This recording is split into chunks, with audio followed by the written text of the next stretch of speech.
नमस्कार, स्वागत है आप सभी का एक बार फिर से आपके अपने चैनल बोलचाल तमिल भाषा में। मैं हूँ उमा। इस वीडियो में आज हम तमिल में टाइम कैसे बताते हैं वो सीखने की कोशिश करेंगे, तो बिना स्किप किए वीडियो को आखिर तक ज़रूर देखिए। चलिए आज का वीडियो शुरू करते हैं। जैसा कि आप लोग जानते हैं कि टाइम बताने के लिए दो फॉर्मेट हैं, एक तो 12 घंटे का फॉर्मेट और दूसरा है 24 घंटे का फॉर्मेट। हम अपने देश में 12 घंटे का फॉर्मेट ही यूज़ करते हैं बोलचाल में, पर 24 घंटे का फॉर्मेट जो है वो वेस्टर्न कंट्रीज़ में ज़्यादा यूज़ होता है। हमारे देश में 24 घंटे का फॉर्मेट बहुत ही ऑफिशियल जगहों पर यूज़ होता है, जैसे कि रेलवे स्टेशन हो गया, एयरपोर्ट हो गया या गवर्नमेंट ऑफिसेस हो गए। इस तरह के बहुत ही ऑफिशियल जो जगह होती हैं वहीं पर ये 24 घंटे का फॉर्मेट यूज़ होता है। पर घर में बोलचाल तमिल या हिंदी कोई भी भाषा हो, हमारे देश में हम 12 घंटे का फॉर्मेट ही यूज़ करते हैं। इसके लिए आपको 1 से 12 तक की गिनती आना बहुत ज़रूरी है। अगर आपको नहीं आती तो उसका लिंक मैं डिस्क्रिप्शन बॉक्स में नीचे दे रही हूँ, तो आप उसे ज़रूर चेक कीजिएगा। 12 तक की गिनती आप ज़रूर सीख लें टाइम बोलने के लिए। तो पहले तो हम ये देखते हैं कि घड़ी को क्या कहते हैं। घड़ी को गडिगारम, गडिगारम, घड़ी जो है घड़ी जैसा ही हमें सुनाई देगा। गडिगारम, घड़ी के लिए गडिगारम, गडिगारम। अब जब हम 12 घंटे का फॉर्मेट यूज़ करते हैं तो ये बताना ज़रूरी होता है कि दिन का टाइम है या रात का टाइम है, सुबह का है, शाम का है। तो ये सब भी आपको जानना बहुत ज़रूरी है। दिन को हम कहते हैं पगल, पगल। ये पगल भी नहीं है, पहल भी नहीं है। जैसे गज़ल में ग लगता है वैसे ही पगल, दिन के लिए पगल। और रात के लिए तमिल में इरव कहते हैं, इरव। पर बोलचाल में ज़्यादातर जो अंग्रेज़ी शब्द नाइट है वो ही इस्तेमाल में आता है, तो इस वीडियो में भी हम नाइट ही यूज़ करेंगे। दिन के लिए पगल और रात के लिए नाइट या इरव। दिन पगल, रात नाइट। सुबह को कालई कहते हैं, कालई, सुबह कालई, सुबह कालैल ये भी कह सकते हैं आप। दोपहर को हम कहते हैं मध्यम या मध्याह्नम, दोनों ही कह सकते हैं आप, मध्यम मध्याह्नम।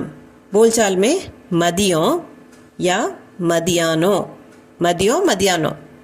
शाम को सायंकालम या सायंदरम, दोनों ही आप कह सकते हैं, सायंकालम या सायंदरम। जब हम फास्ट बोलते हैं शाम को हम कहते हैं सायंकालो या सायंद्रो। शाम के लिए सायंकालो या सायंद्रो, सायंकालो सायंद्रो। समय को हम कहते हैं नेरम, नेरम। जैसे टाइम हुआ तो नेरम। घंटा कहने के लिए हम कहेंगे मणि। जैसे हम कहते हैं इतने घंटे हो गए तो हम कहेंगे मणि नेरम। समय के लिए हमने नेरम यूज़ किया था, तो मणि के साथ नेरम जोड़कर इतने घंटे होने के लिए मणि नेरम दोनों शब्द का इस्तेमाल होता है। मिनट के लिए निमिषम, निमिषम जो बोलचाल में निमिषों में बदल जाता है। सेकंड के लिए वैसे तो तमिल वर्ड विनाडी है, पर बोलचाल में सेकंड जैसे हिंदी में यूज़ हुआ है वैसे ही तमिल में भी सेकंड ही कहते हैं। सवा कहते हैं, जैसे सवा एक, सवा दो, सवा तीन। ये सब कहने के लिए सवा के लिए हम यूज़ करेंगे काल, काल। फिर चाहे टाइम हो या कोई वेट हो, दोनों के लिए ही हम सवा के लिए, पाव के लिए, दोनों के लिए काल। साढ़े कहने के लिए अरई, अरई शब्द का यूज़ होता है। आधा जो हम मेजरमेंट्स में यूज़ करते हैं उसके लिए भी अरई, अरई का मतलब हाफ होता है। तो 3.5, 4.5 जब हम कहते हैं तो उस जगह पर अरई, अरई। पौने कहने के लिए मुक्काल, मुक्काल शब्द का यूज़ होता है तमिल में, मुक्काल। पौने के लिए मुक्काल। पर जैसे हम 3.25, 4.25 कहते हैं हिंदी में, तमिल में मुक्काल कहने का तरीका थोड़ा अलग है, वो वीडियो में मैं आपको आगे बताऊंगी। तो चलिए अब थोड़े सेंटेंसेस देख लेते हैं। समय क्या हुआ ये कहने के लिए आप कहेंगे मणि एन्ना आचे। टाइम क्या हो रहा है, आप पूछ रहे हैं टाइम क्या हुआ, तो मणि एन्ना आचे। मणि का मतलब टाइम, एन्ना का मतलब क्या, आच हुआ, समय क्या हुआ, ये पूछने के लिए मणि एन्ना आचे, मणि एन्ना आचे। 1 बज रहा है। अगर आपको कहना 1 बज रहा है तो आप कहेंगे मणि 1 आगद। मणि टाइम, 1 का मतलब 1 होता है। अगर आप गिनती जानते हैं तो आपको पता होगा कि 1 1 को कहते हैं। आगद मतलब हो रहा है, 1 बज रहा है, मणि 1 आगद। वैसे ही अगर आपको कहना हो 3 बज रहे हैं तो आप कहेंगे मणि 3 आगद। मणि टाइम, 3 का मतलब 3। अगर आपने गिनती सीखी है तो आपको पता होगा कि 3 के लिए 3 कहते हैं। 3 आगद मतलब हो रहे हैं। मणि 3 आगद, 3 बज रहे हैं। मणि 3 आगद, मणि 3 आगद। अगर आपको कहना हो 3:15 बज रहे हैं तो मणि 3:15 आगद। मणि टाइम के लिए 3 का मतलब होता है 3 और काल का मतलब होता है सवा। तो 3:15 के लिए 3 काल कहने की बजाय 3 काल ए लग जाता है। 3 काल यानी कि 3:15 आगद हो रहे हैं। 3:15 बज रहे हैं कहने के लिए मणि 3 काल आगद। मणि 3 काल आगद। 3:15 बज रहे हैं, 3:15 के लिए 3 काल, बज रहे हैं के लिए आगद। मणि 3 काल आगद। अगर आपको कहना हो 3:30 बज रहे हैं तो मणि 3:30 आगद। मणि टाइम के लिए 3 का मतलब 3 होता है, हमने पहले भी देखा। और साढ़े के लिए आपने देखा कि अरई कहते हैं। 3 प्लस अरई दोनों को मिलाकर 3:30। 3:30 के बजाय बोलचाल में 3:30 हो जाता है। तो 3:30 के लिए 3:30 आगद का मतलब है हो रहे हैं। 3:30 हो रहे हैं या 3:30 बज रहे हैं, दोनों के लिए मणि टाइम 3:30 3:30 आगद हो रहे हैं। मणि 3:30 आगद, बोलचाल में मणि 3:30 आगद, मणि 3:30 आगद। अगर आपको कहना हो 3:45 बज रहे हैं तो आप कहेंगे मणि 3:45 आगद।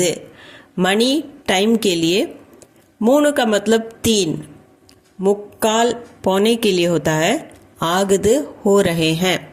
मणि 3:45 आगद। मैंने कहा था कि पौने जो है वो हिंदी में एक तरह से इस्तेमाल होता है और मुक्काल का जो इस्तेमाल तमिल में होता है वो थोड़ा अलग होता है। तो वही डिफरेंस मैं आपको यहाँ पे बताना चाहती हूँ। 3:45 कहने के लिए आप 3:45 ही कहेंगे। यहाँ पे हम पौने लगाकर जो अगला नंबर है 3:45 के लिए 3:45 कहते हैं हम, पर तमिल में 3:45 के लिए 3:45 ही कहते हैं। 3:45 ये कहने के लिए 3:45, पर हिंदी में हम अगला नंबर ले लेते हैं 3:45। यहाँ पे अगला नंबर नहीं लेते, वही 3 ही यूज़ करते हैं। तो 3:45 के लिए 3:45। 3:45 बज रहे हैं, मणि 3:45 आगद। अब 4 बज रहे हैं तो मणि 4 आगद। मणि टाइम, 4 का मतलब 4 होता है, आगद हो रहे हैं। मणि 4 आगद, 4 का मतलब 4, मणि आगद बज रहे हैं। 4:05 हो रहे हैं ये कहना हो तो आप कहेंगे मणि 4:05 आगद। मणि टाइम, 4 का मतलब 4, 5 का मतलब 5, आगद हो रहे हैं। तो मणि आगद ये तो आपको समझ में आ गया होगा, पर टाइम जो है बीच में 4:05 हम कह रहे हैं। इतना बड़ा सेंटेंस लिया है, एक वाक्यांश है हिंदी में, पर आपको सिर्फ नंबर्स ही बताने हैं तमिल में। 4:5 मतलब 4 5। मणि 4:5 आगद, मणि 4:5 आगद। अब 4:40 हो रहे हैं। अगर आपको कहना हो तो आप कहेंगे मणि 4:40 आगद। मणि आगद आपको समझ में आ गया होगा कि टाइम हो रहा है। तो 4:40 ये कहने के लिए 4 के लिए 4 और 40 के लिए 40, जिसे हम बोलचाल में 40 कहते हैं। तो 4:40 को 4:40 जैसे इंग्लिश में कहते हैं, वैसे ही तमिल में भी मणि 4:40 आगुदु, मणि 4:40 आगुदु। अगर आपको कहना हो सुबह के 4 बज रहे हैं तो आप कहेंगे कालै 4 मणि आगुदु। हमने वीडियो की शुरुआत में देखा सुबह को कालै कहते हैं।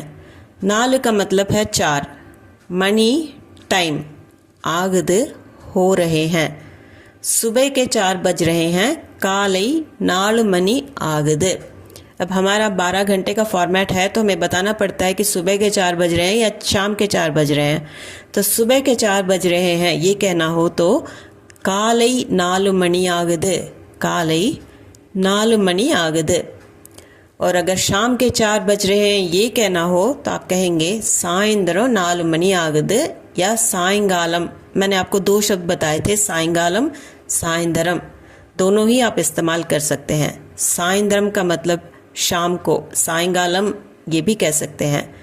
4 मणि 4 बजना, टाइम जो है 4 बज रहे हैं, 4 मणि आगुदु। शाम के 4 बज रहे हैं, सायंदरम 4 मणि आगुदु, सायंगालम 4 मणि आगुदु। रात के 10 बज रहे हैं ये कहना हो तो आप कहेंगे नाइट 10 मणि आगुदु। नाइट के लिए मैंने तमिल शब्द आपको बताया इरव, पर ये ज़्यादातर बोलचाल में यूज़ नहीं होता है, नाइट ही कहते हैं इंग्लिश शब्द जो है। रात के ये कहने के लिए नाइट, 10 के लिए पत्त, पत्त का मतलब 10, 10 मणि 10 बजना, आगुदु मतलब हो रहे हैं। रात के 10 बज रहे हैं, नाइट 10 मणि आगुदु। अब ये सेंटेंस देखिए, मैंने 6 बजे तक इंतज़ार किया ये कहने के लिए ना 6 मणि वरैक्कुम कातिरुंदेन। नान का मतलब है मैं, 6 को कहते हैं, 6 मणि 6 बजे। वरैक्कुम, वरई का मतलब होता है तक, वरैक्कुम बोलचाल में वरैक्कुम 6 बजे तक कहने के लिए 6 मणि वरैक्कुम। कातिरुपद मतलब इंतज़ार करना, कातिर मतलब इंतज़ार करो, कातिरुंदेन इंतज़ार किया, मैंने किया के लिए कातिरुंदेन। मैंने ना 6 बजे तक इंतज़ार किया, 6 मणि वरैक्कुम कातिरुंदेन। मैंने 6 बजे तक इंतज़ार किया, ना 6 मणि वरैक्कुम कातिरुंदेन। अब आपके लिए एक छोटा सा प्रैक्टिस सेशन है। ये टाइम दिए हैं, 5 टाइम है 7 से 8 तक, 7, 7:15, 7:30, 7:45 और 8। इन 5 टाइम को आप तमिल में कैसे कहेंगे, इन सबको तमिल में कहने की कोशिश कीजिए और हो सके तो कमेंट सेक्शन में ज़रूर कमेंट करके बताइएगा। उम्मीद है कि ये वीडियो आपको यूज़फुल रहा होगा। इस वीडियो के संबंध में अगर आपके मन में कोई संदेह या प्रश्न हो तो कमेंट सेक्शन में ज़रूर कमेंट करके बताइए, ताकि आपके मन में जो संदेह है उसको दूर करने के और प्रश्नों के उत्तर देने की मैं पूरी कोशिश करूं। और अगर आप हमारे चैनल पर नए हैं तो चैनल को ज़रूर सब्सक्राइब कर लीजिए। ये वीडियो पसंद आया हो तो लाइक ज़रूर कर दीजिएगा और हाइप पॉइंट्स भी दे दीजिए। ज़्यादा से ज़्यादा शेयर कीजिए। किसी को तमिल सीखनी हो, कोई तमिलनाडु में नया आया हो या किसी को इंटरेस्ट हो तमिल सीखने में, तो उन तक ये वीडियो ज़रूर पहुँचा दीजिए। चलिए मिलते हैं अगले वीडियो में, तब तक के लिए बाय और थैंक्स फॉर वॉचिंग।